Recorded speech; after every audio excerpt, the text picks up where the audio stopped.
Rạng sáng ngày 1 tháng 9 năm 1939, 1,5 triệu đại quân Đức tập kết tại biên giới Ba Lan, chuẩn bị thực hiện kế hoạch trắng Von Weiss tấn công Ba Lan. Nước Đức đã chuẩn bị kỹ lưỡng trước khi khai chiến. Đối với cuộc chiến tranh với Ba Lan có thể nói là nắm chắc phần thắng. Ngay khi Hitler hạ lệnh, đại quân triệu người của Đức chia làm 3 hướng Bắc, Tây và Nam phát động tấn công toàn diện. Trên biên giới Ba Lan, trong nháy mắt vạn pháo cùng gầm vang, đạn pháo của quân Đức như mưa bão trút xuống trận địa quân Ba Lan. Các phi đội máy bay ném bom gầm rú bay vào lãnh thổ Ba Lan. Các đầu mối giao thông và trung tâm chỉ huy của quân Ba Lan bị phá hủy. Vũ khí đạn dược, xe cộ và quân nhu chưa kịp rút lui đã bị phá hủy. Quân Đức rất nhanh chóng chọc thủng phòng tuyến của Ba Lan. Vô số xe tăng Đức lao nhanh như vũ bão hướng về thủ đô Warsaw của Ba Lan. Đây là cuộc hành quân của các đơn vị cơ giới hóa với quy mô chưa từng có trong lịch sử chiến tranh nhân loại. Ngày 3 tháng 9, đồng minh của Ba Lan là Anh và Pháp lần lượt tuyên chiến với Đức. Bóng mây chiến tranh một lần nữa bao trùm bầu trời châu Âu, một cuộc chiến tranh thế giới mới đang lộ diện. Bắt đầu từ kỳ này, chúng ta sẽ chính thức bước vào loạt nội dung giải thích về chiến tranh thế giới thứ hai. Tôi sẽ áp dụng phương thức thuyết minh đan xen giữa các khu vực, chiến trường và dòng thời gian để tái hiện toàn bộ quá trình của Thế chiến thứ hai cho quý vị. Trước hết, hãy cùng nhìn lại cục diện thế giới trước chiến tranh. Ngày 11 tháng 11 năm 1918, Pháp và Đức đã ký kết hiệp định đình chiến trên một toa tàu hỏa trong khu rừng Compiègne, chính thức khép lại chiến tranh thế giới thứ nhất. Sau đó, vào năm 1919, dưới sự chủ trì của ba nước Anh, Pháp và Mỹ, Hòa ước Versailles đã được ký kết, áp đặt các biện pháp trừng phạt và chế tài nghiêm khắc lên nước Đức bại trận. Điều này khiến lòng dân Đức sục sôi oán hận, tư tưởng phục thù trỗi dậy mạnh mẽ. Thống chế Pháp Ferdinand Foch sau khi biết nội dung của Hòa ước Versailles đã từng nói: "Đây không phải là hòa bình, đây chỉ là lệnh đình chiến trong 20 năm mà thôi." Sự thật đúng là như vậy. Từ Hội nghị Hòa bình Paris xác lập trật tự thế giới mới sau Thế chiến thứ nhất, đến khi Đức tấn công chớp nhoáng Ba Lan làm bùng nổ Thế chiến thứ hai, khoảng cách vừa tròn 20 năm. Khoảng thời gian nghỉ 20 năm này có thể xem là thời kỳ khôi phục và phát triển sau chiến tranh. Sau sự tàn phá của khói lửa, các quốc gia châu Âu lần lượt bắt đầu tái thiết. Sản xuất công nghiệp của Anh, Pháp, Đức phục hồi nhanh chóng, nền kinh tế dần đạt đến và vượt qua mức trước chiến tranh. Mỹ bước vào kỷ nguyên những năm 20 gầm thét, văn hóa tiêu dùng lên ngôi, thị trường chứng khoán phồn vinh. Các ngành công nghiệp mới như ô tô, điện ảnh và vô tuyến điện phát triển bùng nổ. Trong 10 năm này, cục diện chính trị thế giới nhìn chung có xu hướng ổn định. Hoạt động thương mại toàn cầu bị gián đoạn bởi Thế chiến thứ nhất cũng dần được khôi phục. Giao lưu và hợp tác quốc tế gia tăng, thương mại quốc tế tăng trưởng nhanh chóng. Nền kinh tế thế giới thập niên 1920 thể hiện cảnh tượng phồn vinh, mức sống của người dân cũng được nâng cao rõ rệt. Tuy nhiên, đằng sau sự phồn vinh kinh tế lại chôn vùi nhiều mối họa ngầm, như đầu cơ quá mức, sản xuất thừa và sự bất ổn của hệ thống tài chính. Cuối cùng, vào năm 1929, lấy sự sụp đổ của thị trường chứng khoán phố Wall, Mỹ làm ngòi nổ, một cuộc khủng hoảng kinh tế nghiêm trọng chưa từng có đã bùng phát. Nó nhanh chóng lan sang các nước châu Âu, sau đó lan rộng đến các nước thuộc địa và bán thuộc địa. Đại suy thoái kinh tế càn quét toàn cầu, thế giới tư bản chủ nghĩa không một ai may mắn thoát khỏi. Nền kinh tế các nước đều chịu tổn thất nặng nề, gây ra những vấn đề xã hội nghiêm trọng. Nhà máy đóng cửa, doanh nghiệp phá sản dẫn đến lượng lớn công nhân thất nghiệp, tỷ lệ thất nghiệp ở nhiều quốc gia tăng vọt. Đồng thời, do thu nhập của người dân giảm sút, nhu cầu thị trường lao dốc dẫn đến sản xuất công nghiệp dư thừa, hàng tồn kho ứ đọng. Các nhà tư bản thà tiêu hủy hàng hóa sản xuất ra chứ không chịu bán rẻ cho người nghèo. Từ đó làm gia tăng mâu thuẫn giai cấp, trị an xã hội xấu đi, tỷ lệ tội phạm gia tăng. Đối mặt với khủng hoảng kinh tế, mỗi quốc gia đều xuất phát từ lợi ích của chính mình, áp dụng các biện pháp tài chính tổn nhân lợi kỷ, hại người lợi mình. Để chuyển dịch khủng hoảng, các nước lao vào cuộc chiến thương mại, lợi dụng hàng hóa giá rẻ để bán phá giá sang nước khác. Trong lĩnh vực tài chính, họ từ bỏ chế độ bản vị vàng, thông qua việc phá giá đồng nội tệ để tăng cường xuất khẩu. Chính phủ các nước vì muốn bảo hộ nền kinh tế trong nước nên đua nhau thực hiện chủ nghĩa bảo hộ mậu dịch, dựng nên các hàng rào thuế quan, đánh thuế cao đối với hàng hóa nhập khẩu, dẫn đến thương mại quốc tế sụt giảm nghiêm trọng. Điều này cũng làm sâu thêm sự đối lập và mâu thuẫn giữa các quốc gia, mà những ma sát trong lĩnh vực kinh tế cũng dần phát triển thành đối đầu chính trị, thậm chí là xung đột mâu thuẫn sự.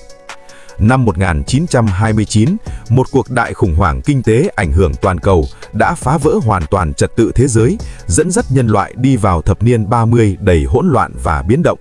Sau khi trải qua 10 năm ổn định và phồn vinh hậu chiến, thế giới một lần nữa bước vào thời kỳ đa sự. 10 năm, từ 1929 đến 1939, là thập niên mà nhân loại sải bước tiến nhanh về phía chiến tranh. Trong cuộc khủng hoảng kinh tế, nền kinh tế các nước sụp đổ, một lượng lớn dân số đối mặt với thất nghiệp và đói nghèo, dẫn đến mâu thuẫn xã hội gay gắt. Người dân ngày càng bất mãn với chính phủ và các chính sách đương thời, tạo cơ hội cho các thế lực cực đoan trỗi dậy. Trong đó, thế lực phát triển mạnh mẽ nhất chính là Hitler và Đảng Quốc xã, Nazi. Năm 1928, Đảng Quốc xã ở Đức vẫn chỉ là một đảng phái nhỏ bé vô danh.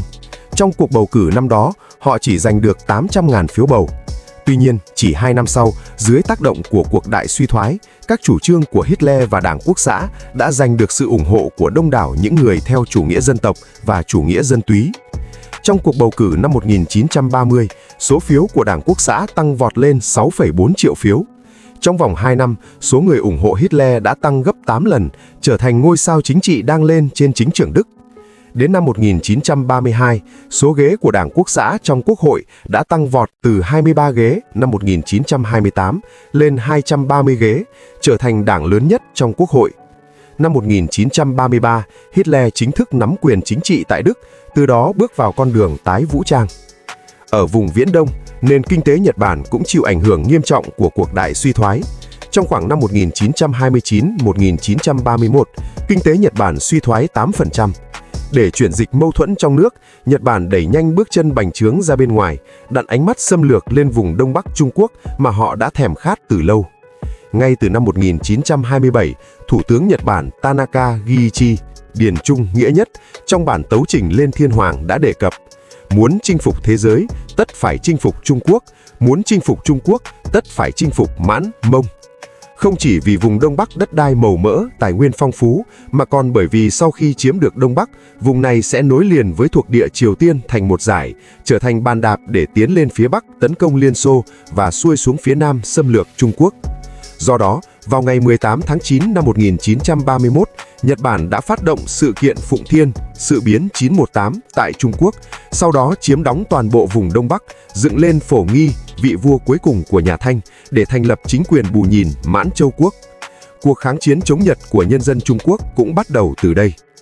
Trong thời kỳ này, ngoài sự bành trướng tích cực của Đức và Nhật Bản, người sáng lập chủ nghĩa phát xít là Mussolini cũng không ngồi yên.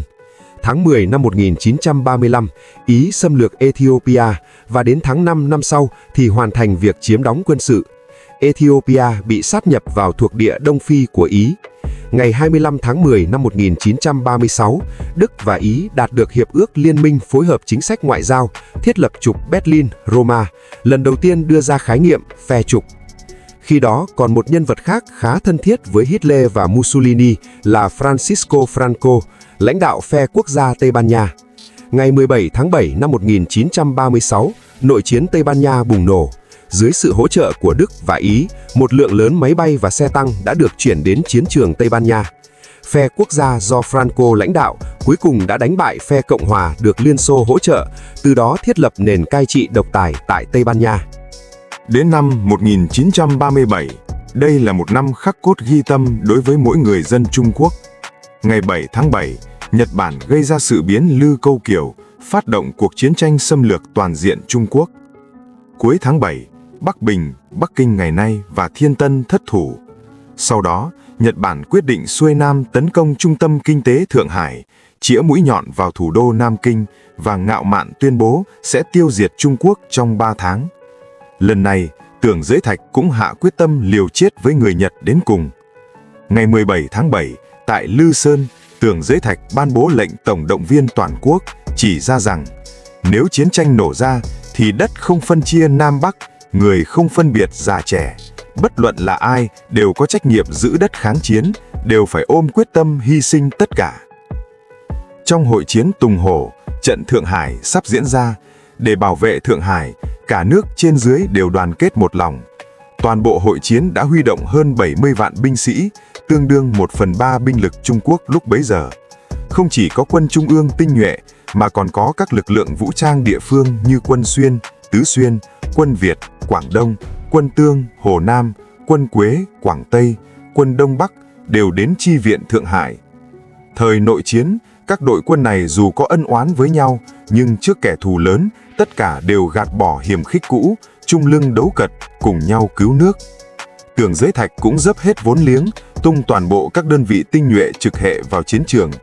Đợt quân đầu tiên tiến vào Thượng Hải chính là Sư đoàn 87 và Sư đoàn 88 trang bị kiểu Đức.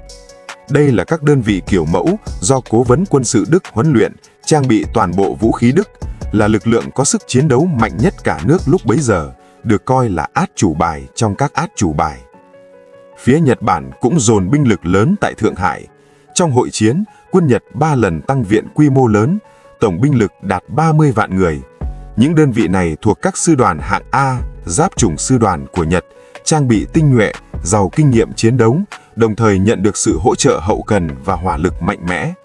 Ngoài ra, quân Nhật còn huy động 130 tàu chiến và 500 máy bay, nắm quyền kiểm soát bầu trời và mặt biển, âm mưu dựa vào hỏa lực và khả năng cơ động mạnh mẽ để thực hiện chiến thuật tấn công toàn diện và bao vây, dùng binh lực áp đảo, nhanh chóng đánh tan quân đội Trung Quốc. Trong điều kiện tồi tệ khi không nắm ưu thế về cả hải, lục, không quân, quân ta không một đơn vị nào đầu hàng, mà dựa vào máu thịt để liều chết chống lại sự tấn công của người Nhật. Quân Quảng Tây, vốn được mệnh danh là sói binh Quảng Tây, ngay ngày đầu ra trận đã tổ chức đội cảm tử 1 vạn người đối đầu trực diện với chủ lực quân Nhật. 10 lữ trưởng thì 9 người tử trận. Cuối cùng 6 vạn quân Quảng Tây gần như hy sinh toàn bộ, nhưng đến chết họ cũng không lùi nửa bước. Quân Tương, Hồ Nam tác chiến dũng mãnh kiên cường, đã tung toàn bộ 15 sư đoàn với hơn 80 vạn người vào chiến trường. Sau 3 tháng huyết chiến, lực lượng ban đầu của quân Tương cơ bản tổn thất sạch, do thương vong quá lớn, buộc phải xóa bỏ phiên hiệu. Từ đó, trên đời không còn quân Tương nữa. Quân Đông Bắc để yểm trợ quân bạn rút lui, đơn vị hơn 20 vạn người chỉ còn vài chục người sống sót.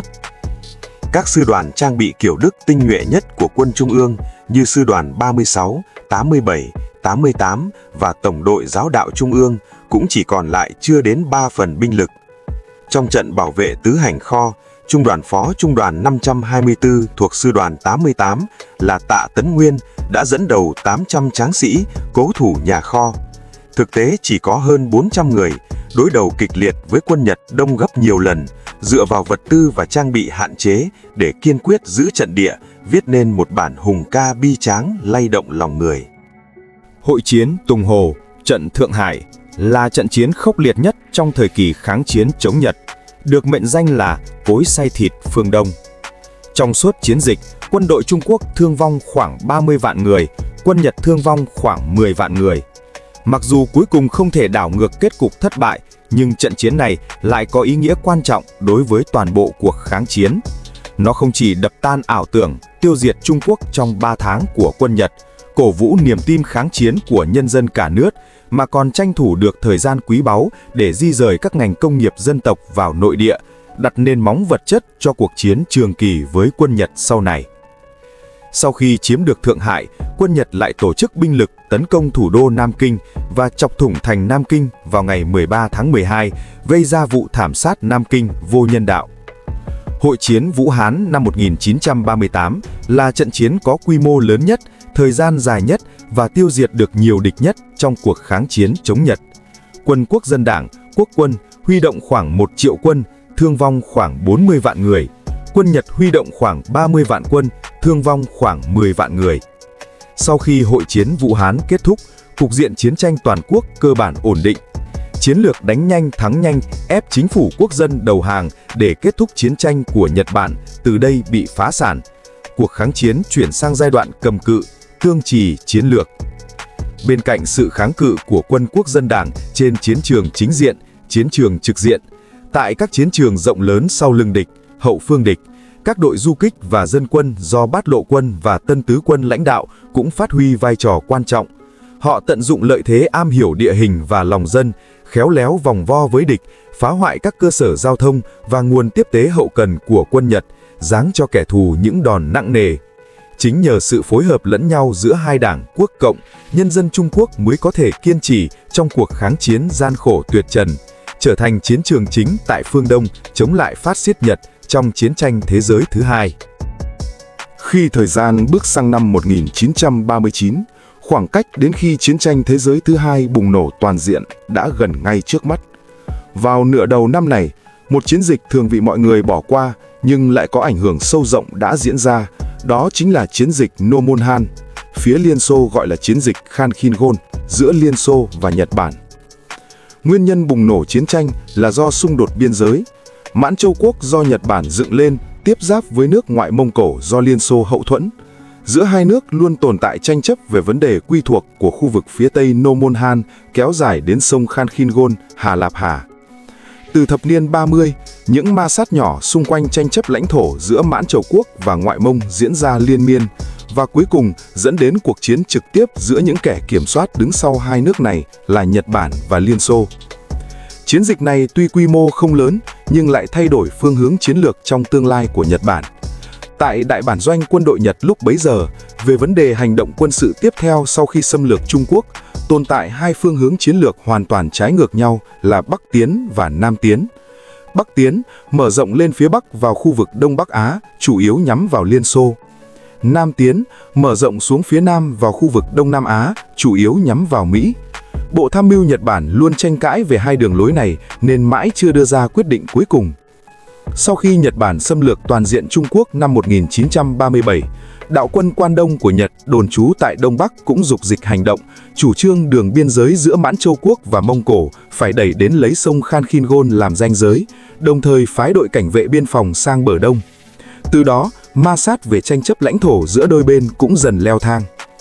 Ngày 11 tháng 5 năm 1939, vài chục người dân du mục Mông Cổ chạy sang bờ đông sông Khankhin-Gol chăn thả gia súc. Quân Nhật ở gần đó phát hiện, liền nổ súng ngăn chặn, đuổi những người Mông Cổ này về lại bờ Tây. Những người này không cam tâm bị bắt nạt, quay về lập tức gọi viện binh. Sau đó, quân đội Mông Cổ xuất động, đánh đuổi số lượng ít quân Nhật tại khu vực Nomonhan ra khỏi đó. Người Nhật lúc này không ngồi yên được nữa, bèn phái quân tăng viện đoạt lại khu vực này. Người Liên Xô thấy đàn em của mình bị người Nhật đánh, với tư cách là đại ca, nếu không ra tay thì cũng mất mặt. Để bảo vệ sức ảnh hưởng của mình tại Viễn Đông, họ quyết định can thiệp vào xung đột biên giới Mãn Mông. Danh tướng Georgy Zhukov được giao quyền chỉ huy, bắt đầu tập kết binh lực về phía biên giới Mông Cổ. Sau đó, hai nước Liên Xô và Nhật Bản đã nổ ra giao tranh ác liệt tại khu vực Nomonhan. Trong giai đoạn đầu, tình hình chiến sự giữa hai bên luôn ở thế giằng co.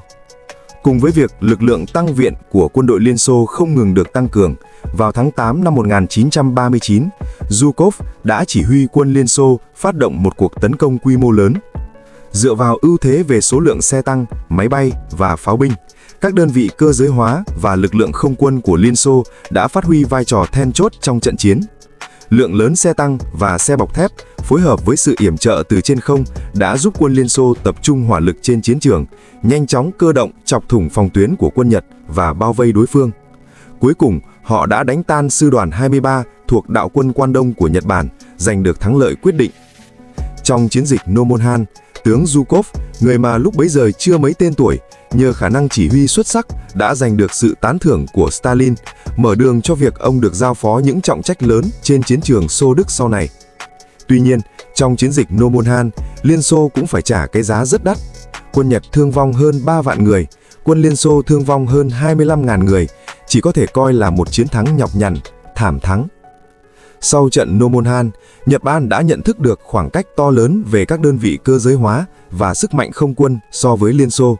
Đại bản doanh Nhật sau khi đánh giá tình hình đã cho rằng rủi ro và chi phí khi tiến hành chiến tranh lục quân quy mô lớn với Liên Xô là quá cao. Do đó, họ quyết định từ bỏ Bắc Tiến, chuyển sang thực thi chiến lược Nam Tiến. Sự điều chỉnh phương hướng chiến lược này của Nhật Bản đã tạo ra ảnh hưởng sâu rộng đối với cục diện Thế chiến II, chôn sẵn mầm mống tai họa cho việc Nhật Bản xuất quân sang Đông Nam Á và tiến hành chiến tranh Thái Bình Dương với Mỹ sau này. Có điều, họ đâu ngờ rằng, rủi ro khi Bắc tiến, tác chiến với Liên Xô tuy cao, nhưng việc Nam tiến để chọc vào nước Mỹ thì rủi ro còn cao hơn gấp bội. Tuy nhiên, Đại bản doanh quân Nhật lúc đó rõ ràng là không nhận ra vấn đề này.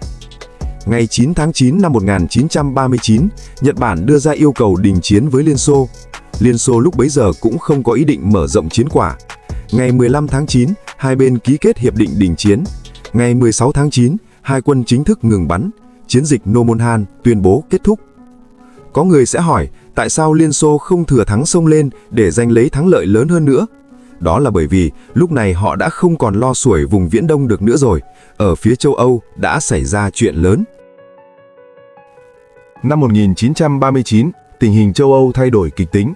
Quan hệ giữa Đức và Ba Lan đã trở nên căng thẳng tột độ, kiếm tuốt vỏ, nỏ dương dây, tiến sát đến bờ vực chiến tranh. Ân oán giữa hai nước này phải kể từ 20 năm trước. Sau khi Thế chiến I kết thúc, bản đồ châu Âu được chia lại. 4 đế quốc lớn trước đây là đế quốc Đức, đệ nhị đế chế, đế quốc Nga, đế quốc Áo Hung và đế quốc Ottoman lần lượt tan rã. Trên lãnh thổ cũ của họ, nhiều quốc gia dân tộc nhỏ độc lập đã xuất hiện, chính cục hỗn loạn, xã hội bất ổn, cả Đông Âu rối như cành hẹ. Anh và Pháp hy vọng tìm được một đồng minh ở Đông Âu, vừa có thể uy hiếp Đức, lại vừa kiềm chế được Liên Xô, nên đã đặt tầm ngắm vào Ba Lan, quốc gia vừa mới tách ra độc lập từ nước Nga Sa Hoàng. Năm 1919, tại Hội nghị Hòa bình Paris, nhằm tái cấu trúc trật tự thế giới mới, về việc phân chia lãnh thổ các nước châu Âu, Anh và Pháp đã dành cho Ba Lan rất nhiều lợi ích. Một vùng lãnh thổ rộng lớn ở phía đông nước Đức được cắt cho Ba Lan. Để mở một cửa biển cho Ba Lan, họ còn chia cắt nước Đức bản thổ và Đông Phổ làm hai, quy hoạch vùng hành lang gần cảng Danzig, Gdansk về cho Ba Lan. Điều này đã gây ra sự bất mãn dữ dội trong dân chúng Đức, gieo mầm mống cho sự báo thù của Đức đối với Ba Lan trong tương lai. Năm 1933, sau khi Hitler lên nắm quyền, hắn tích cực mở rộng quân bị, hoàn thành việc tái vũ trang quân đội. Anh và Pháp vì lợi ích của bản thân đã thực hiện chính sách dung dưỡng, chính sách xoa dịu, dung túng cho sự bành trướng của Đức. Bắt đầu từ năm 1938, Đức Quốc xã lần lượt thôn tính Áo, vùng Sudetenland và Tiệp Khắc, sau đó lại chĩa mũi nhọn xâm lược về phía Ba Lan. Lần này Hitler làm thật, thậm chí đã chuẩn bị sẵn sàng cho một cuộc chiến tranh thế giới, bởi vì sau lưng Ba Lan còn có sự ủng hộ của hai đồng minh là Anh và Pháp. Tháng 4 năm 1939, Bộ Tư lệnh Lục quân Đức đưa ra kế hoạch tấn công Ba Lan mang tên Kế hoạch trắng, Von Weiss. Các kế hoạch chi tiết về lộ trình hành quân, bố trí chiến thuật cũng như hỗ trợ hậu cần đều được xây dựng. Các đơn vị quân đội Đức cũng bắt đầu tăng cường huấn luyện chiến đấu và diễn tập quân sự, giúp binh lính làm quen với kế hoạch tác chiến, nâng cao sức chiến đấu. Rút kinh nghiệm từ bài học xương máu khi Đức bị sa lầy vào cuộc chiến hai mặt trận, phải chạy vậy mệt mỏi trong Thế chiến I, Hitler muốn giảm bớt áp lực ở mặt trận Đông nên cũng tìm cách cải thiện quan hệ với Liên Xô. Từ tháng 5 năm 1939, Đức và Liên Xô bắt đầu tiếp xúc ngoại giao, tiến hành nhiều cuộc đàm phán về việc hợp tác giữa hai bên. Tháng 8, đàm phán đi vào giai đoạn cuối, hai bên cơ bản đạt được thống nhất về nội dung. Ngày 23 tháng 8 năm 1939, Bộ trưởng Ngoại giao Đức Ribbentrop đến Moscow, chính thức ký kết Hiệp ước không xâm phạm Xô Đức với Liên Xô, quy ước hai nước cùng nhau chia cắt Ba Lan và vạch rõ phạm vi thế lực của mỗi bên tại Đông Âu. Khi tin tức ký kết truyền về Berlin, Hitler mừng rỡ khôn xiết. Cuối cùng hắn đã giải quyết được nỗi lo sau lưng, hậu phương khi tấn công Ba Lan, giờ đây có thể rảnh tay để hành động lớn. Ngày 1 tháng 9 năm 1939, kế hoạch trắng Von Weiss chính thức khởi động. 1,5 triệu đại quân Đức chia làm 3 đường, đồng loạt phát động tấn công từ 3 hướng, Bắc, Tây và Nam. Trong chiến dịch Ba Lan, nước Đức nắm giữ ưu thế chiến lược tuyệt đối. Trước hết, xét về binh lực tham chiến, Đức xuất động 1,5 triệu quân, 2.626 xe tăng, 2.315 máy bay. Trong khi đó, Ba Lan chỉ có 1 triệu quân, vỏn vẹn 800 xe tăng và 392 máy bay. Ưu thế binh lực của quân Đức gần như nghiền nát quân Ba Lan. Thứ hai, xét về vị trí địa lý, tình cảnh của Ba Lan cũng vô cùng tồi tệ. Kể từ khi thôn tính Tiệp Khắc, Đức đã hoàn thành thế bao vây ba mặt đối với Ba Lan, thít chặt Ba Lan như nằm trong một cái túi. Về mặt địa hình, lãnh thổ Ba Lan phần lớn là vùng đồng bằng, địa thế toàn lãnh thổ bằng phẳng, rộng mở và hầu như không có chướng ngại vật tự nhiên nào, cực kỳ thích hợp cho tác chiến cơ động của xe tăng Đức. Từ ngày 1 tháng 9, thông qua hành động phối hợp giữa lục quân và không quân, Đức nhanh chóng tiến sâu vào lãnh thổ Ba Lan. Trong chiến dịch này, chiến tranh chớp nhoáng Blitzkrieg lần đầu tiên ra mắt thế giới. Đây là một phương thức tác chiến kiểu mới, kết hợp tam vị nhất thể, 3 trong 1, gồm thiết giáp cơ động nhanh, không quân ném bom giải thảm và bộ binh tiến công thọc sâu. Mục đích là thông qua các đòn đánh nhanh và chí mạng để chọc thủng phòng tuyến đối phương, đạt được thắng lợi chớp nhoáng. Chiến thuật này được danh tướng Đức Heinz Guderian đề xuất vào những năm 1930, phát triển dựa trên cơ sở lý luận quân sự của người đi trước, kết hợp với tình hình ứng dụng thực tế của xe tăng và các đơn vị thiết giáp. Vì vậy, Guderian còn được mệnh danh là cha đẻ của chiến tranh chớp nhoáng. Trên chiến trường Ba Lan bằng phẳng bát ngát, các đợt tấn công như vũ bão của quân Đức đã nhanh chóng phá hủy hệ thống chỉ huy, đầu mối giao thông và tuyến hậu cần tiếp tế của Ba Lan. Thông qua thế gọng kìm, quân Đức chia cắt, bao vây quân đội Ba Lan rồi tiêu diệt từng bộ phận. Bộ thống soái Ba Lan vốn cho rằng chiến tranh sẽ diễn ra chậm chạp như Thế chiến thứ nhất. Đầu tiên là kỵ binh xung phong, sau đó bộ binh sử dụng chiến thuật biển người để giành giật trận địa. Thế nhưng, họ hoàn toàn không có kinh nghiệm hay sự chuẩn bị nào để đối phó với lực lượng thiết giáp khổng lồ. Do đó, hiệu ứng gây sốc từ các đợt tấn công thần tốc và liên tục của chiến thuật Blitzkrieg không chỉ tiêu diệt kẻ thù về mặt vật lý, mà còn gây ra cú sốc tâm lý to lớn, khiến quân đội Ba Lan rơi vào hoảng loạn và hỗn loạn. Đối mặt với đợt tấn công dữ dội của quân Đức, quân Ba Lan hoàn toàn rơi vào thế bị động chịu trận, hầu như không thể tổ chức được một cuộc phản công nào ra hồn. Đây là lần đầu tiên người Ba Lan cũng như toàn thế giới được lĩnh giáo uy lực của chiến tranh chớp nhoáng Blitzkrieg. Trong tuần đầu tiên của cuộc chiến, các đơn vị quân Đức đã tiến về phía trước với tốc độ 50 km một ngày. Ngày 8 tháng 9, tập đoàn quân số 10 của Đức đã áp sát thủ đô Warsaw. Ngày 9 tháng 9, Ba Lan tập trung binh lực lớn gần sông Jura, trong văn bản gốc đọc sai là sông Blachu, mưu toan phát động một cuộc tấn công quy mô lớn để phản kích quân Đức, nhưng vẫn bị quân Đức đánh lui. Chủ lực của Ba Lan gần như bị tiêu diệt hoàn toàn. Tiến triển của quân Đức trong chiến dịch Ba Lan hoàn toàn vượt quá dự liệu của Liên Xô. Stalin vốn định để Đức và Ba Lan đánh nhau đến lưỡng bại câu thương, bản thân mình cuối cùng làm ngư ông đắc lợi, thu gặt thành quả thắng lợi. Nhưng không ngờ, quân Đức tiến quân quá nhanh. Bởi vì trước đó, theo ước định giữa hai bên Xô-Đức, Liên Xô buộc phải xuất binh tấn công ở mặt trận phía đông thì mới có thể cùng Đức chia cắt Ba Lan. Stalin nhìn thấy tình thế chiến trường này, nếu không xuất binh thì mọi sự đã muộn, rau dưa cũng nguội lạnh. Đến lúc đó, lãnh thổ Ba Lan sẽ bị người Đức chiếm trọn.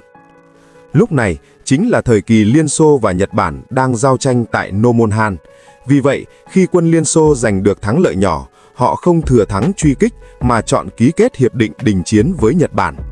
Ngày 16 tháng 9, hai nước Nhật-Xô ngừng bắn tại khu vực Nomonhan, cục diện Viễn Đông ổn định trở lại. Quân đội Liên Xô lập tức xuất binh sang Ba Lan. Dưới sự kìm kẹp tấn công của hai quân đội Xô-Đức, Ba Lan liên tiếp bại lui. Ngày 28 tháng 9, Warsaw thất thủ. Ngày 6 tháng 10, Ba Lan đầu hàng. Chiến dịch Ba Lan tuyên bố kết thúc. Sau khi quân đội Xô-Đức hội sư, họ chia cắt lãnh thổ Ba Lan dọc theo sông San và sông Bug. Phía Tây thuộc về Đức, phía Đông thuộc về Liên Xô. Quân đội Xô-Đức cũng trở thành đồng minh tạm thời. Trong toàn bộ chiến dịch, Đức có 10.600 người tử trận, bị thương khoảng 3 vạn người. Ba Lan có 66.000 người tử trận, bị thương 133.700 người, bị bắt làm tù binh khoảng 7 vạn người. Trận này, quân Đức dựa vào sự đổi mới về chiến thuật cũng như sự phối hợp hiệu quả cao của hệ thống chỉ huy đã giành được thắng lợi hoàn toàn. Nước Đức bị hệ thống Versailles kìm kẹp suốt 20 năm, giống như một con dã trú thoát khỏi lồng giam, một lần nữa bùng nổ sức chiến đấu kinh người. Toàn thế giới sắp bị Đức cuốn vào một cuộc chiến tranh thế giới mới. Tuy nhiên, tình hình lần này còn nghiêm trọng hơn nhiều so với cuộc chiến tranh thế giới lần trước. Kể từ ngày 1 tháng 9 năm 1939, sau khi Đức và Ba Lan khai chiến, với tư cách là đồng minh của Ba Lan, ngày 3 tháng 9, Anh và Pháp cũng lần lượt tuyên chiến với Đức. Ngay sau đó, các vùng tự trị và thuộc địa của Anh cũng tham gia. Úc, New Zealand, Ấn Độ, Nam Phi và Canada đồng loạt tuyên chiến với Đức. Từ đó, cuộc chiến tranh cục bộ giữa Đức và Ba Lan đã leo thang thành chiến tranh toàn cầu, Thế chiến thứ hai bùng nổ toàn diện. Tuy nhiên, một điều kỳ lạ là mặc dù Pháp, Anh và các đàn em đều đã tuyên chiến với Đức, thậm chí còn cử quân viễn chinh đến biên giới Pháp, dàn trận có vẻ rất lớn, đầy khí thế như thể sắp đánh hội đồng nước Đức. Nhưng trên thực tế, mãi cho đến tháng 5 năm 1940, khi Đức chủ động tấn công Pháp, biên giới Đức-Pháp không hề xảy ra bất kỳ cuộc giao tranh nào. Quân đội hai bên thậm chí không bắn một phát súng, cứ như thể chưa hề khai chiến. Do đó, người ta gọi chiến trường phía Tây trong giai đoạn này là cuộc chiến kỳ quặc, Phony War, hoặc chiến tranh ngồi, Schitt's Creek. Mặc dù Ba Lan liên tục kêu cứu khi đối mặt với sự xâm lược của Đức, yêu cầu Anh Pháp tấn công ở mặt trận phía Tây để chi viện, nhưng hai nước này lại phớt lờ, án binh bất động. Có phải do Anh Pháp thiếu binh lực không? Không hề. Xét về bố trí binh lực hai bên, phe đồng minh đang dẫn trước vượt xa. Do Đức đang tác chiến với Ba Lan ở mặt trận phía Đông, nên phòng thủ ở phía Tây rất mỏng, chỉ bố trí 23 sư đoàn. Trong khi đó, Pháp đã bố trí 110 sư đoàn tại biên giới, thực lực có thể nói là nghiền nát Đức. Thực tế, điều mà giới chóp bu quân sự Đức lo lắng nhất lúc bấy giờ chính là việc Pháp tấn công ở mặt trận phía Tây. Nếu vậy, Đức buộc phải rút quân về chi viện phía Tây, từ đó rơi vào tình thế lưỡng đầu thọ địch, tác chiến hai mặt trận. Sau này, khi các tướng lĩnh Đức hồi tưởng lại quá khứ tại tòa án Nuremberg, họ đều nhất trí rằng việc Anh Pháp không tấn công ở mặt trận phía Tây trong thời gian chiến dịch Ba Lan là đã bỏ lỡ một cơ hội ngàn năm có một. Vậy, tại sao Anh và Pháp thà bỏ lỡ cơ hội tốt như vậy chứ, không chịu xuất binh? Thứ nhất là do tâm lý sợ hãi. Những vết thương từ Thế chiến 1 vẫn còn sờ sờ ra đó, đặc biệt là sự tàn phá đối với nước Pháp đã trở thành nỗi ám ảnh không thể xua tan. Dù là thường dân hay giới lãnh đạo đều bao trùm tâm lý chán ghét chiến tranh. Vì thế, Tổng tư lệnh quân đội Pháp Gamerin thiên về chiến lược bảo thủ. Thậm chí, khi không quân Anh yêu cầu ném bom vào lãnh thổ Đức, Pháp đã kiên quyết phản đối vì sợ Đức trả đũa. Thứ hai là do tốc độ của Đức. Đà tiến công của quân Đức tại Ba Lan thực sự quá nhanh, chỉ một tuần đã áp sát thành Warsaw. Điều này nằm ngoài dự liệu của Anh Pháp. Theo tính toán của họ, Đức sẽ vấp phải sự kháng cự ngoan quàng tại Ba Lan và phải mất ít nhất nửa năm mới kết thúc được chiến dịch. Như vậy, Anh Pháp sẽ có thời gian tổng động viên, ung dung điều quân đến biên giới. Nhưng chiến tranh chớp nhoáng của Đức đã làm đảo lộn kế hoạch quân sự của họ. Bộ thống soái Pháp tính toán rằng, đằng nào chiến dịch Ba Lan cũng sắp kết thúc rồi, kể cả bây giờ xuất binh chiếm được một số lãnh thổ của Đức, đợi Đức giải quyết xong Ba Lan quay lại phản công thì quân Pháp cũng buộc phải rút lui. Chí bằng cứ yên vị sau phòng tuyến Maginot, đợi quân Đức đến rồi tiêu diệt một thể. Cứ như vậy, phe đồng minh đã bỏ lỡ cơ hội tốt nhất để xoay chuyển cục diện chiến tranh. Sau 8 tháng chiến tranh ngồi, họ sẽ phải trả cái giá cực đắt cho sự lựa chọn sai lầm của mình. Trong khi hai nước Anh và Pháp tuyên mà không chiến, án binh bất động quan sát tình hình ở mặt trận phía Tây, thì sau khi chia cắt xong lãnh thổ Ba Lan, Liên Xô và Đức bắt đầu các hành động riêng rẽ của mình tại Bắc Âu. Chính phủ Liên Xô bắt đầu chuyển trọng tâm chiến lược sang biên giới Xô phần ở phía Tây Bắc. Lý do là nơi này chỉ cách thành phố lớn thứ hai của Liên Xô là Leningrad vỏn vẹn 32 km. Stalin lo ngại Phần Lan sẽ trở thành căn cứ để các quốc gia khác tấn công Liên Xô. Do đó, ông hy vọng biến Phần Lan thành quốc gia phụ thuộc của mình. Tuy nhiên, Phần Lan kiên quyết bảo vệ chủ quyền và duy trì địa vị độc lập. Sau nhiều lần đàm phán không thành, ngày 30 tháng 11 năm 1939, Liên Xô ngang nhiên xuất quân tấn công Phần Lan, từ đó làm bùng nổ chiến tranh mùa đông, Winter War. Quân đội Liên Xô đã tung vào 45 sư đoàn bộ binh và 7 lữ đoàn xe tăng, biên chế thành 4 tập đoàn quân, trang bị 1.500 xe tăng và 800 máy bay, tổng binh lực khoảng 1 triệu người, chiếm ưu thế áp đảo tuyệt đối. Trong khi đó, Phần Lan chỉ là một nước nhỏ với tổng dân số chưa đến 4 triệu người. Để chống lại sự xâm lược của Liên Xô, họ đã tổng động viên được khoảng 35 vạn binh sĩ, 60 xe tăng và 100 máy bay. Mặc dù tương quan lực lượng chênh lệch một trời một vực, nhưng quân đội Liên Xô lại tiến quân rất chậm chạp, bước đi vô cùng khó khăn. Nguyên nhân là từ năm 1937, nội bộ quân đội Liên Xô đã tiến hành cuộc vận động Đại Thanh Trừng, dẫn đến việc hàng loạt tướng lĩnh cao cấp tài ba thiện chiến bị bắt giam hoặc xử tử. Thay thế họ là nhiều tướng lĩnh hoàn toàn không có kinh nghiệm tác chiến nắm quyền chỉ huy, gây ra sự hỗn loạn trong hệ thống điều hành. Vì vậy, dù quân Liên Xô đông đến cả triệu người, nhưng sức chiến đấu lại yếu kém do chỉ huy tồi.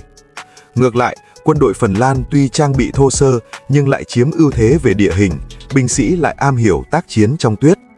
Giai đoạn đầu chiến tranh, quân Liên Xô tổn thất nặng nề, đặc biệt là trong các cuộc tranh đoạt ác liệt tại phòng tuyến Mannerheim do Phần Lan canh phòng cẩn mật. Quân Liên Xô áp dụng chiến thuật tấn công trực diện quy mô lớn, định dùng ưu thế số lượng và hỏa lực để nhanh chóng đánh bại quân Phần Lan, nhưng do chỉ huy kém, hậu cần khó khăn cũng như không thích nghi được với địa hình và khí hậu khắc nghiệt, họ đã phải chịu tổn thất to lớn. Người Phần Lan đã thể hiện khả năng kháng cự kinh người. Binh sĩ tiền tuyến tử thủ không lùi, thậm chí cả dân quân và phụ nữ cũng ra trận phối hợp tác chiến. Dưới sự kháng cự đoàn kết một lòng của nhân dân Phần Lan, quân Liên Xô thảm bại trong 2 tháng đầu, buộc phải ngưng tấn công. Sau đó, Stalin đã điều chỉnh bố trí chiến lược, bổ nhiệm nguyên soái Semyon Timoshenko thống lĩnh quân đội, tái phát động tấn công vào đầu năm 1940. Cuối cùng, quân đội Liên Xô cũng chọc thủng được phòng tuyến Mannerheim. Sau hơn 3 tháng giao tranh, ngày 13 tháng 3 năm 1940, hai bên đã ký kết Hiệp định Hòa bình Moscow.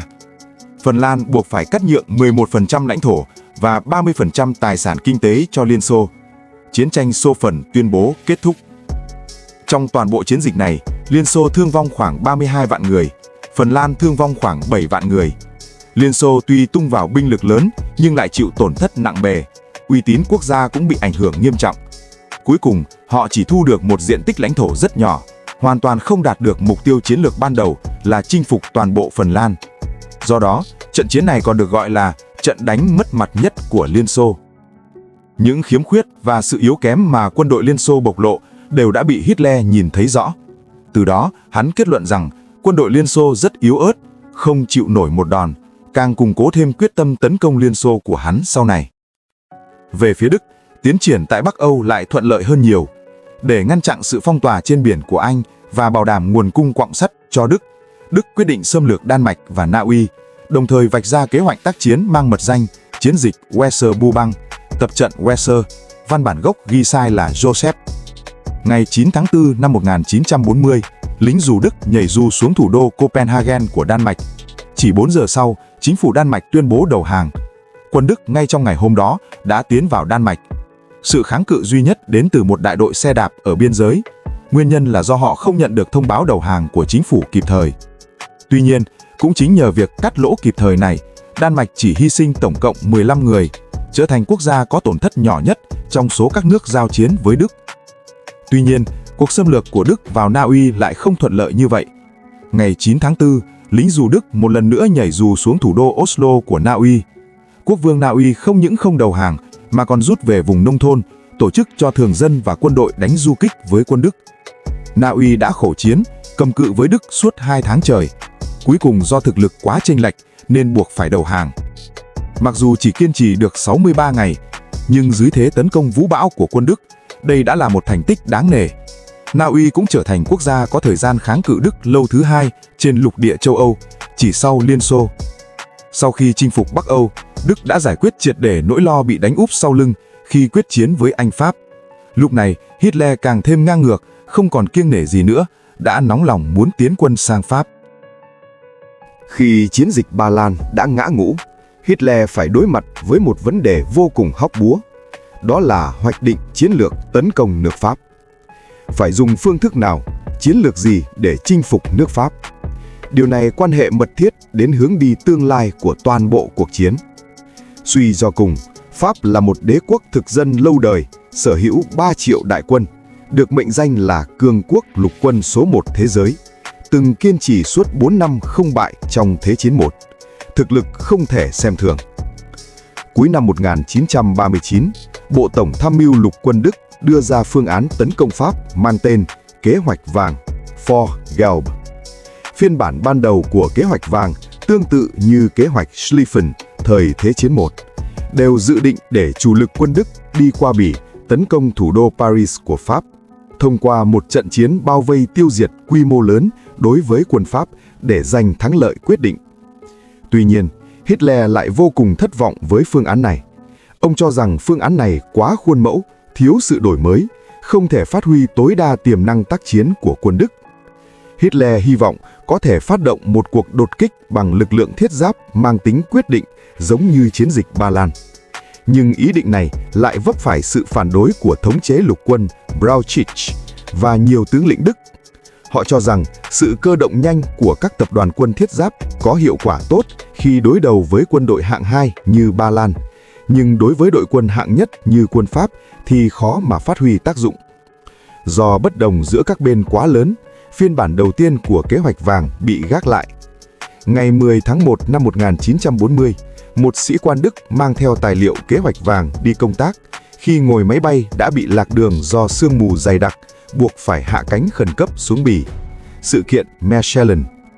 Do đó, tập tài liệu này đã rơi vào tay cơ quan tình báo Bỉ và được chia sẻ cho đồng minh Anh, Pháp. Sự việc này xảy ra càng củng cố quyết tâm sửa đổi kế hoạch ác chiến của Hitler. Tháng 2 năm 1940, Manstein, khi đó là tư lệnh quân đoàn 38 của Đức, đã trình bày tư duy tác chiến của mình với Hitler. Ông chủ trương quân Đức nên đặt chủ lực tại khu vực rừng Ardennes, nơi ít người lui tới. Thông qua các tập đoàn quân thiết giáp đột kích vào vùng phòng thủ mỏng yếu này của Pháp, từ đó cắt đứt liên hệ giữa quân đồng minh ở phía Bắc và phía Nam, tiến tới chia cắt và bao vây liên quân Anh-Pháp, buộc nước Pháp phải nhanh chóng đầu hàng. Hitler nghe xong kế hoạch này thì như bắt được vàng. Ông tin chắc rằng muốn thắng cuộc chiến này thì bắt buộc phải phá vỡ quy tắc thường thường, áp dụng các biện pháp chiến lược cấp tiến hơn, hiệu quả hơn. Vì thế, ông rất tán thành ý tưởng của Manstein.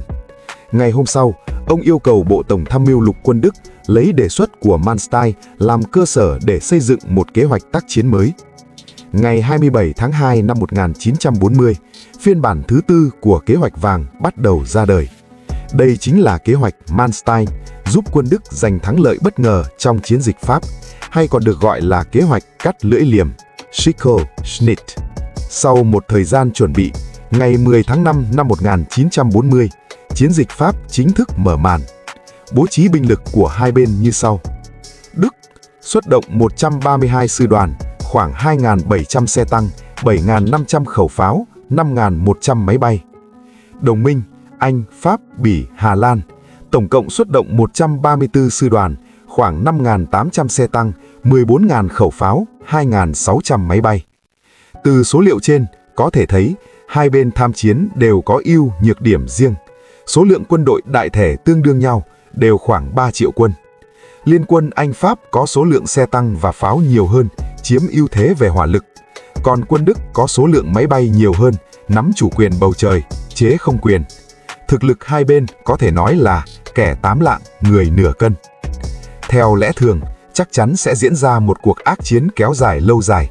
Thế nhưng tiến trình thực tế của cuộc chiến lại nằm ngoài dự đoán của tất cả mọi người. Ngày 10 tháng 5 năm 1940, kế hoạch vàng Von Gelb chính thức khởi động. Lục quân Đức được chia thành 3 cụm tập đoàn quân A, B và C. Cụm tập đoàn quân B ở phía Bắc đảm nhận nhiệm vụ trợ công, nghi binh, chịu trách nhiệm tấn công Bỉ để thu hút đại quân đồng minh đến chi viện, dụ chủ lực đồng minh rơi vào vòng vây. Lực lượng này do Fedor von Bock chỉ huy. Cụm tập đoàn quân A ở giữa là lực lượng chủ lực, chịu trách nhiệm đột phá rừng Ardennes để tiến vào lãnh thổ Pháp, hoàn thành việc chia cắt và bao vây quân đồng minh. Lực lượng này do Gerd von Rundstedt chỉ huy. Cụm tập đoàn quân C ở phía Nam có nhiệm vụ phòng ngự, ngăn chặn quân Pháp phát động tấn công vu hồi từ sườn Đông, đồng thời tổ chức các đợt tập kích quy mô nhỏ dọc theo phòng tuyến Maginot. Lực lượng này do Wilhelm von Lipp chỉ huy. Rạng sáng ngày 10 tháng 5, khi trời vừa tảng sáng, đợt lính dù đầu tiên của Đức đã chỉnh tề xuất phát.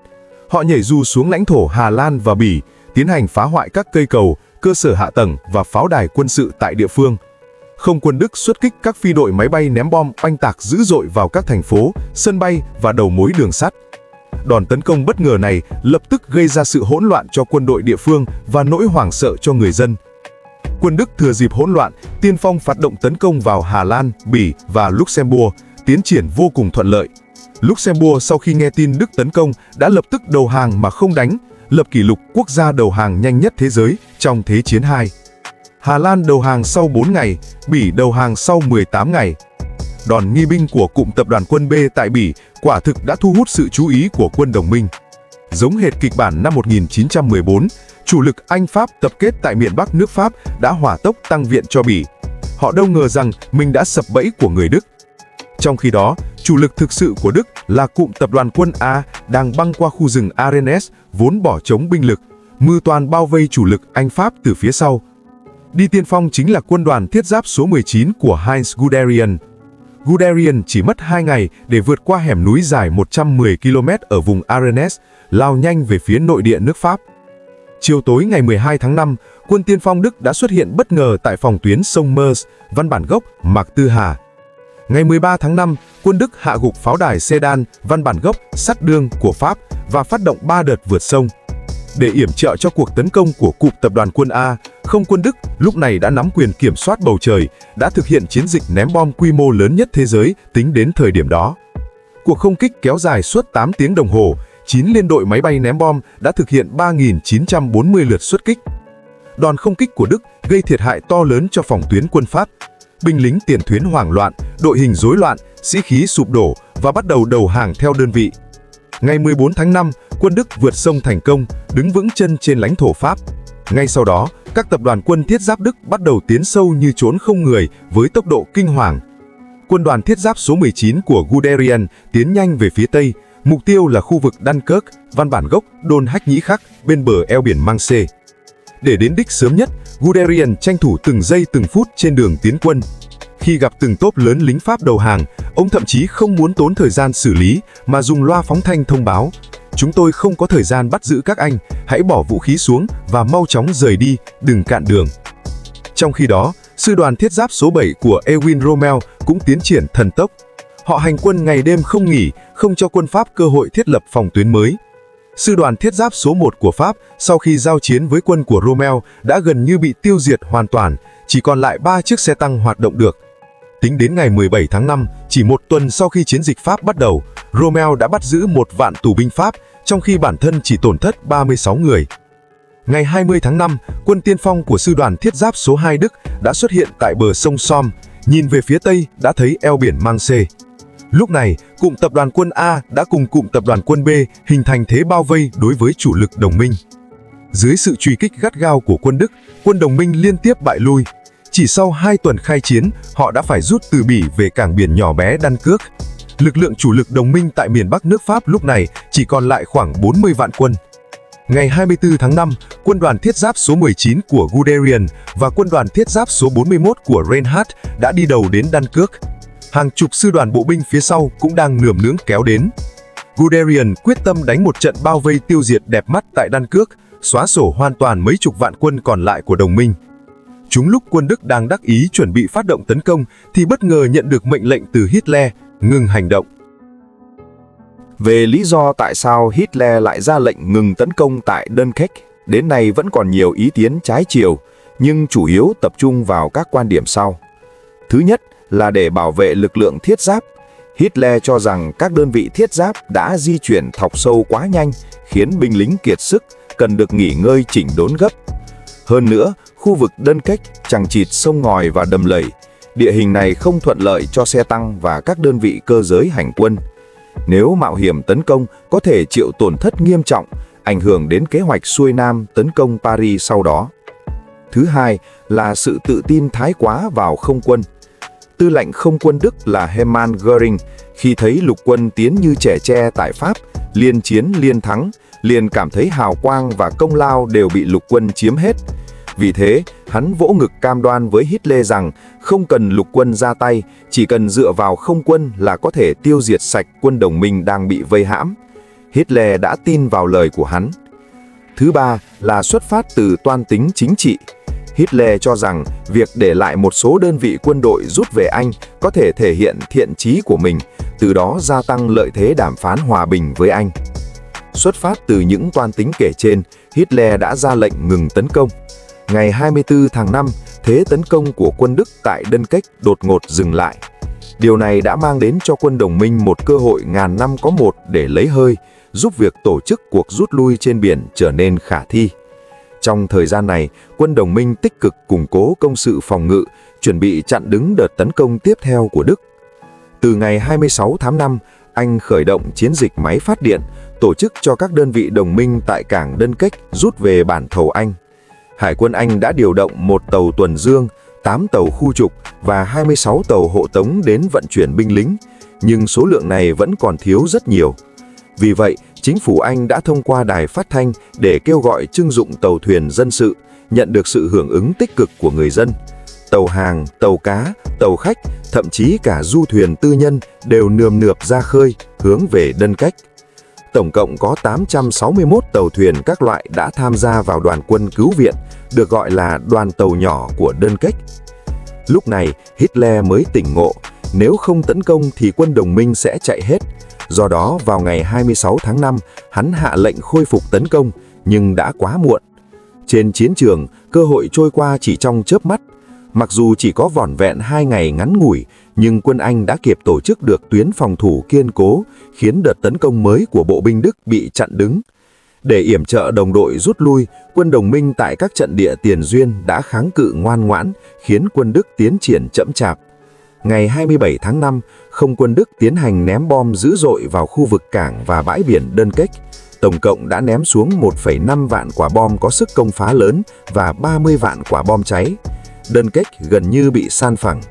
Không quân Hoàng gia Anh cũng xuất kích 200 lượt máy bay chiến đấu từ đất liền, dốc toàn lực yểm trợ cho tàu thuyền rút lui trên bãi biển, giáng cho không quân Đức những đòn nặng nề. Cuộc tấn công của không quân Đức đã không đạt được hiệu quả như mong muốn. Trong vài ngày tiếp theo, dưới các đợt tấn công liên tiếp như sóng trào của quân Đức, trận địa của quân đồng minh ngày càng thu hẹp, đạn dược cũng dần cạn kiệt. Ngày 4 tháng 4, tập đoàn quân số 18 của Đức tràn vào cảng Dunkirk. 4 vạn quân Pháp đoạn hậu trên bãi biển không kịp rút lui đã bị bắt làm tù binh. Đến đây, chiến dịch Dynamo tuyên bố kết thúc. Cuộc đại rút lui Dunkirk kéo dài 9 ngày. Dưới hỏa lực tấn công dữ dội từ mặt đất và trên không của quân Đức, quân đồng minh vẫn rút được 33,8 vạn người về Anh, được mệnh danh là phép màu Dunkirk. Chiến dịch này đã cứu vãn cho phe đồng minh một lượng lớn sĩ quan và binh lính ưu tú, dày dặn kinh nghiệm chiến đấu. Đúng như tên gọi của nó, chiến dịch Dynamo, máy phát điện. Đại đa số những binh lính trở về Anh này đều trở thành lực lượng nòng cốt trong quân đội, cung cấp nguồn động lực mạnh mẽ cho cuộc phản công đánh Đức trong tương lai. Tuy nhiên, nếu nhìn từ góc độ năm 1940, chiến thắng của phe đồng minh thực sự rất mong manh. Sau cuộc rút lui Dunkirk, lực lượng đồng minh tại miền Bắc nước Pháp đã bị quét sạch hoàn toàn. Các đơn vị tinh nhuệ nhất của quân đội Pháp đã tổn thất hầu như không còn, đồng thời mất đi phần lớn vũ khí hạng nặng và xe bọc thép. Từ ngày 5 tháng 6, chiến dịch Pháp bước sang giai đoạn 2. Đức khởi động kế hoạch đỏ Fort Roth, xuôi nam đánh thẳng vào Paris nhằm đánh bại hoàn toàn nước Pháp. Để ngăn chặn quân Đức, Tổng tư lệnh mới của Pháp là Maxime Weygand đã phái quân đoàn 6, quân đoàn 7 và quân đoàn 10 bố phòng dọc theo sông Somme và sông Aisne, tạo thành cái gọi là phòng tuyến Weygand. Lúc này, quân Pháp chỉ còn 51 sư đoàn, trong khi quân Đức có tới 137 sư đoàn, nhiều gấp đôi Pháp. Cán cân lực lượng đã hoàn toàn nghiêng về phía Đức. Rạng sáng ngày 5 tháng 6 năm 1940, cụm tập đoàn quân B của Bock tiên phong phát động tấn công. Sư đoàn thiết giáp số 7 của Rommel ngay trong ngày hôm đó đã vượt qua sông Somme. Ngày 7 tháng 6, Rommel đánh tạt sườn, cắt đôi tập đoàn quân số 10 của Pháp đang phòng thủ tuyến Abbeville, Amiens. Các đơn vị khác của Đức thừa cơ tràn qua lỗ hổng này. Ngày 8 tháng 6, quân của Rommel đã đến bờ sông Seine. Ngày 9 tháng 6, cụm tập đoàn quân A của Rundstedt cũng phát động tấn công. Ngày 10 tháng 6, quân đoàn thiết giáp số 19 của Guderian chọc thủng cánh phải của tập đoàn quân số 6 Pháp. Sau đó, Guderian huy quân xuôi nam, thế như trẻ tre, đi vào trốn không người. Cùng ngày hôm đó, chính phủ Pháp rút khỏi Paris, tuyên bố Paris là thành phố bỏ ngỏ, thành phố không phòng thủ để tránh bị tàn phá. Trong lãnh thổ Pháp, lòng người hoang mang, quân đội tàn rã. Từng đoàn lính Pháp vứt bỏ súng đạn xuống đất, đầu hàng quân Đức. Ngày 14 tháng 6, quân Đức chiếm đóng Paris. Sau khi sư đoàn bộ binh số 30 của Đức tiến vào Paris, họ đã tổ chức lễ nhập thành long trọng. Trong tiếng nhạc của quân nhạc, các khối quân Đức hàng ngũ chỉnh tề đi qua Khải Hoàn Môn, diễu hành trên đại lộ Champs-Élysées và đại lộ Foch, Phúc Tự Đại Đạo để các tướng lĩnh duyệt binh. Người dân Paris đứng hai bên đường với tâm trạng ngổn ngang trăm mối, nét mặt phức tạp nhìn quân Đức đi qua trước mặt mình. Paris, đại đô thị quốc tế, kinh đô thời trang thế giới, trung tâm chính trị, kinh tế, văn hóa của Pháp, thành phố mà mọi người châu Âu đều khao khát, giờ đây đã thuộc về người Đức.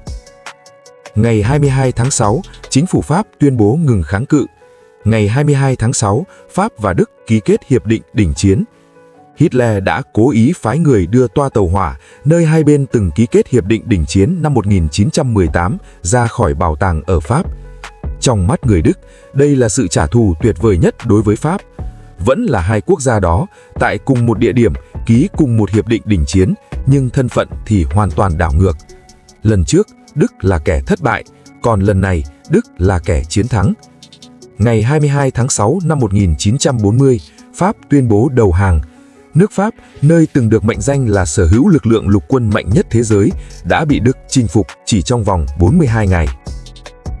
Trong chiến dịch Pháp, Đức thương vong khoảng 18 vạn người, Pháp thương vong khoảng 27 vạn người và 1,54 triệu người bị bắt làm tù binh. Tính toàn bộ phe đồng minh, thương vong khoảng 38 vạn người và 1,76 triệu người bị bắt. Sau chiến tranh, nước Pháp bị chia làm hai.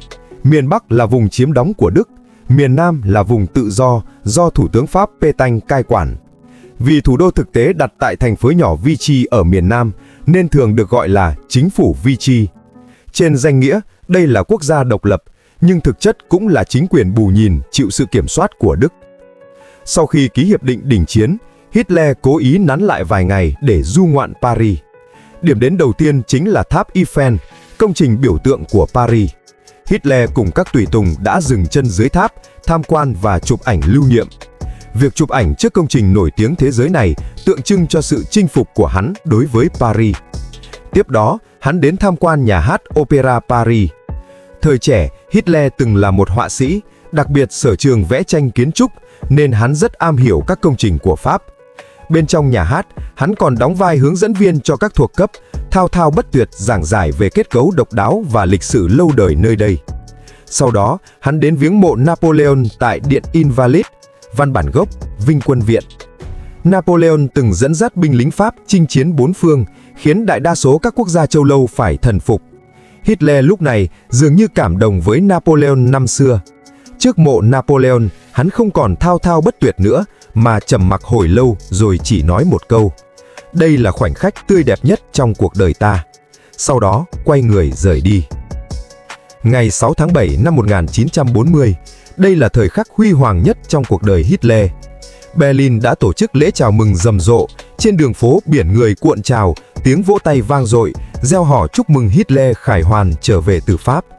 Hitler đã trở thành người hùng trong lòng nhân dân Đức. Hắn chỉ mất 6 tuần để hoàn thành mục tiêu mà Đức Hoàng Wilhelm thứ hai mất 4 năm cũng không làm được. Hắn đã dẫn dắt nước Đức bại trận, rửa sạch nỗi nhục trước kia, bước lại lên đỉnh vinh quang. Lúc này, uy vọng của Hitler đạt đến đỉnh cao. Chiến tranh chớp nhoáng của quân Đức dường như đánh đâu thắng đó, không gì có thể ngăn cản bước tiến của Đức. Giờ đây, Đức đã quét sạch Tây Âu, nhưng dã tâm của Hitler không dừng lại ở đó. Hắn muốn thống nhất toàn bộ châu Âu, thậm chí xưng bá toàn thế giới. Tiếp theo, ngọn lửa hừng hực của Thế chiến II sẽ lan rộng mãnh liệt hơn trên toàn cầu. Tại châu Phi, Rommel chỉ huy quân Đức càn quét Bắc Phi, làm nên danh hiệu cáo sa mạc. Tại châu Âu, Đức phát động kế hoạch Barbarossa, tấn công chớp nhoáng Liên Xô, binh lâm thành Moscow. Tại Thái Bình Dương, Nhật Bản gây ra sự kiện Trân Châu Cảng, đánh lén Mỹ, kéo quốc gia mạnh nhất vào cuộc chiến. Tại châu Á, Nhật Bản tiến thêm một bước chiếm đóng các nước Đông Nam Á, mộng tưởng thiết lập khối thịnh vượng chung Đại Đông Á. Khói lửa chiến tranh sẽ lan đến mọi ngóc ngách của thế giới, từ lục địa châu Âu phồn hoa đến vùng đất trung tâm châu Á bao la, từ sa mạc châu Phi nắng cháy đến mặt biển Thái Bình Dương sóng to gió lớn. Đầu đầu cũng có thể thấy cảnh giao tranh ác liệt giữa quân đồng minh và phe trục. Cuộc chiến tranh thế giới chưa từng có này rốt cuộc sẽ đi về đâu? Tình hình chiến trường sẽ diễn biến như thế nào?